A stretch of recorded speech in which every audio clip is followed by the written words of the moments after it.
My dear student, welcome to online class. Today I want to discuss with you about boys. At first, we must know about the boys. Boys is the form of the verb which shows whether the subject act or acted upon. It is called the voice. Voice are two kinds, active and passive. At first, we must know what is active voice.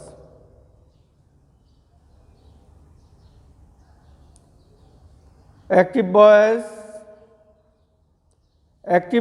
is the form of the verb when the subject is doer or actor. It is called the active voice. And passive, when the subject of the verb is acted upon. It is called the passive voice. We must know some rules if we want to change voice. আমি সহজে বলতে চাই voice পরিবর্তনের জন্য আমাদের কিছু rules অর্থাৎ নিয়ম মেনে চলতে হবে। যেমন অ্যাক্টিভ ভয়েসের সাবজেক্ট, প্যাসিভ ভয়েসে অবজেক্ট হবে, তার আগে প্রিপোজিশন বসাতে হবে, মূল ভার্বের ফার্স্ট পার্টিসিপল ফর্ম হবে, মূল ভার্বের ফার্স্ট পার্টিসিপল ফর্মের আগে সাবজেক্টের পার্সন ও নাম্বার অনুযায়ী টু বি ভার্ব বসাতে হবে। যদি আমরা এই নিয়মটা জানি, we will able to change from active to passive and passive to active. What is subject? Subject is a word or group of words about which something is said. Subject may be noun, pronoun or noun equivalent. বয়স পরিবর্তন করার সময় আমাদেরকে subject সম্পর্কে জানতে হবে, কেননা সাবজেক্টটা চেঞ্জ হবে, পরিবর্তন হবে।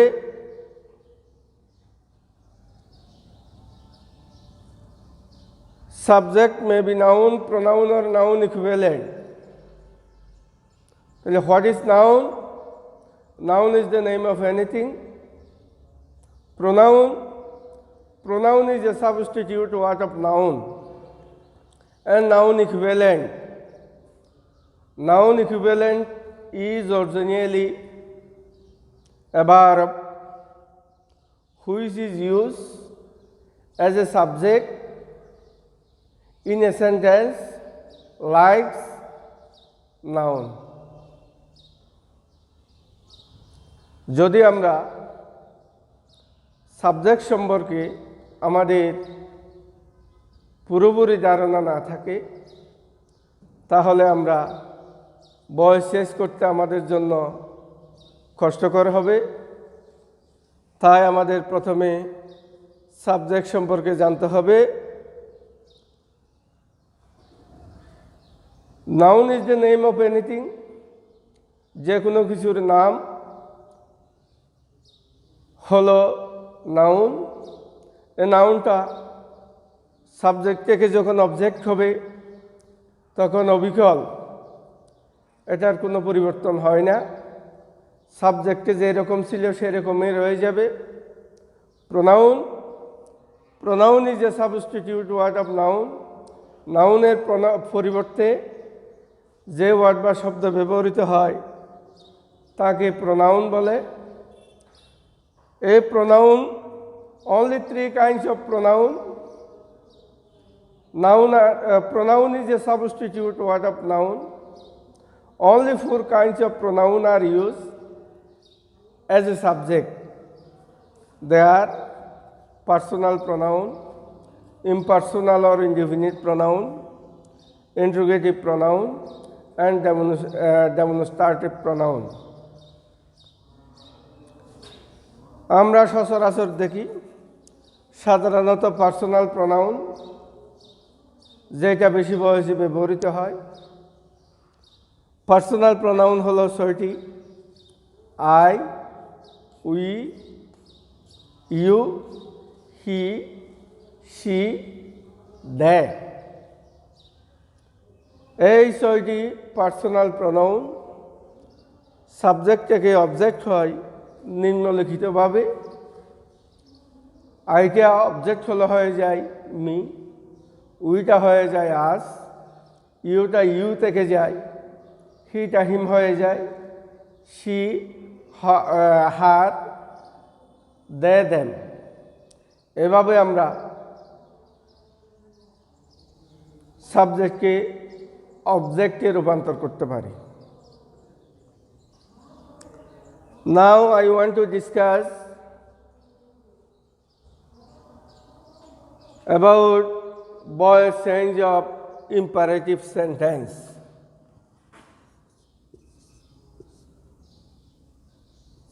Boyle's change of imperative sentence. এখন আমি আলোচনা করতে চাই ইম্পারেটিভ সেন্টেন্সের বয়স পরিবর্তন।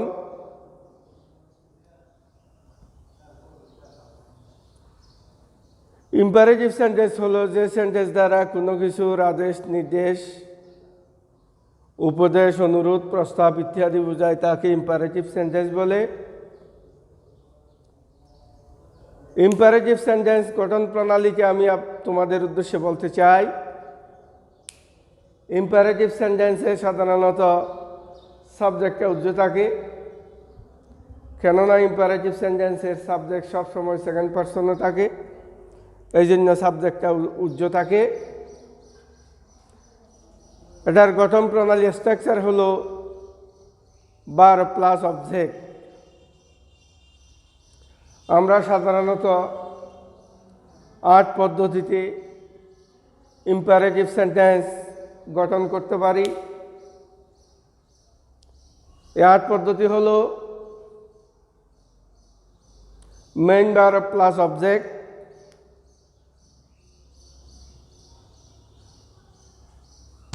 ডন্ট প্লাস মেইন বার যুক্ত, ডন্ট যুক্ত, অলওয়েজ যুক্ত, নেভার যুক্ত, প্লিজ বা কাইন্ডলি যুক্ত, লেট প্লাস পার্সোনাল অবজেক্ট যুক্ত।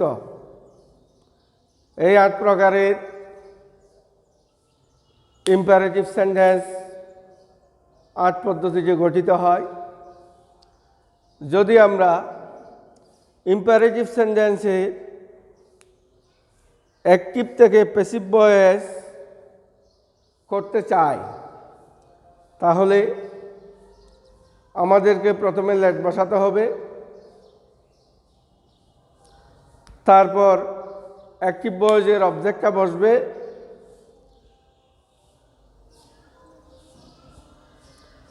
তারপর একটা প্রিপোজিশন বি বসাতে হবে, এরপরে মূল ভার্বের পাস্ট পার্টিসিপল ফর্ম বসবে। যদি নাবোধক হয় বাক্যটা, অর্থাৎ ডু নট যুক্ত হয়, তাহলে লেটের পরে একটা নট বসাতে হবে। নেভার যুক্ত হলো লেটের পরে নট বসবে। অলওয়েজ যুক্ত হলে লেটের পরে অলওয়েজটা বসে অবজেক্টটা সাবজেক্ট হবে, তারপর বি বসবে, এরপরে মূল ভার্বের পাস্ট পার্টিসিপল ফর্ম বসবে। আর প্লিজ বা কাইন্ডলি যুক্ত হলে প্লিজ বা কাইন্ডলির পরিবর্তে ইউ আর রিকোয়েস্টেড টু, এবং প্লিজ বা কাইন্ডলির পরের যে অংশটা থাকে সেটা হুবহু বসে যাবে।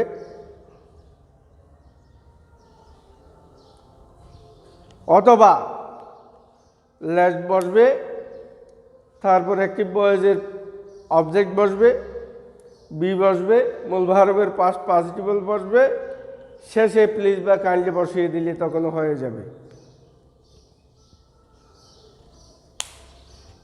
আর পার্সোনাল অবজেক্ট যুক্ত হলে প্রথমে লেট বসবে, তারপর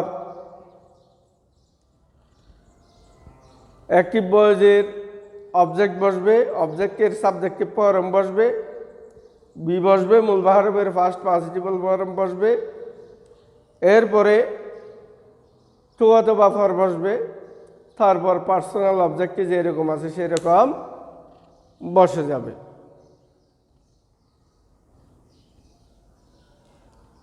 so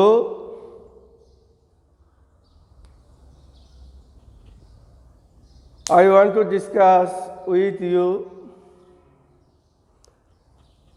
about the importance of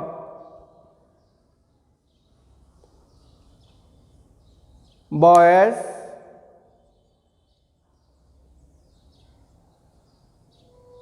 we use voice in the transformation.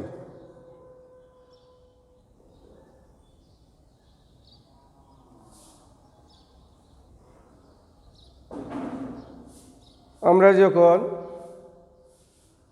Changing sentence করব,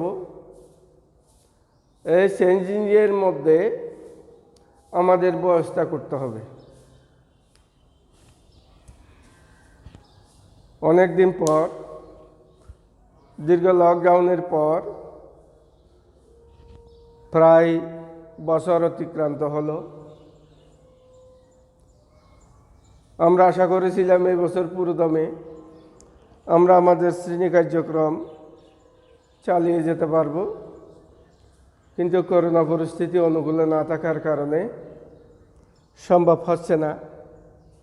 তাই আমি তোমাদের সাথে অনলাইন ক্লাসের মাধ্যমে আজকে ইম্পারেটিভ সেন্টেন্সের ভয়েস চেঞ্জ নিয়ে আলোচনা করেছি। তোমরা ঘরে বসে অনলাইনের মাধ্যমে ক্লাসটি যদি মনোযোগ সহকারে উপলব্ধি করো, তাহলে তোমাদের ইম্পারেটিভ সেন্টেন্সের ভয়েস চেঞ্জ সম্পর্কে একটা ধারণা হবে, যেটা তোমাদের চেঞ্জিং সেন্টেন্স অর্থাৎ ট্রান্সফরমেশন সেন্টেন্স পড়ার সময় উপকারে আসবে। আশা করি সবাই ক্লাসগুলো মনোযোগ সহকারে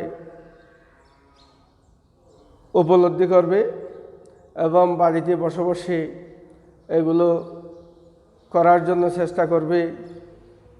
এ প্রত্যাশা রেখে সকলের সুস্বাস্থ্য